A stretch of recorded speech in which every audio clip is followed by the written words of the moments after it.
আমরা দেখতে পাচ্ছি সারা বছরে অনেক ব্যক্তি এবং সংগঠন আছেন যারা মাঠে রাজনীতির মাঠে না থাকলেও যখন নির্বাচন ঘনিয়ে আসে ইসলামী আন্দোলন বাংলাদেশের বিরুদ্ধে প্রোপাগান্ডা ছড়ানোর জন্য তারা খুব সরব হয়ে ওঠেন। আপনারা খুব চৌকান্না থাকবেন। আমরা তাদের কথায় কান্না দিয়ে আমাদের মকসুদ মন্দির হল আমাদের বাংলার জন্য ইসলামী হুকুমত প্রতিষ্ঠা করা।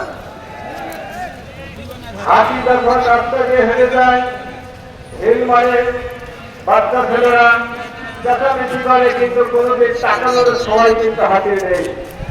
হাতি তার গন্তব্যের সময় বলতে যায়।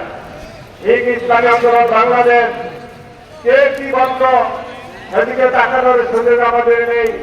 আমাদের গন্তব্য আমাদের সময় মতো করতে হবে।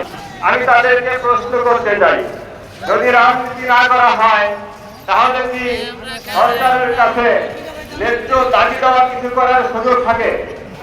সুযোগ থাকে না। দাবি আদায় করতে হলে রাজনীতি করতে হবে। এছাড়া এদিকের ব্যাখ্যা বিশ্লেষণ আপনারা খুব ভালো জানেন, আমি ওদিকে যাব না। এই জন্য এখন সময় এসেছে, এখন ভয় নীতি ইসলামী আন্দোলন বাংলাদেশের সুযোগ সহায়তায় চলে আসছি।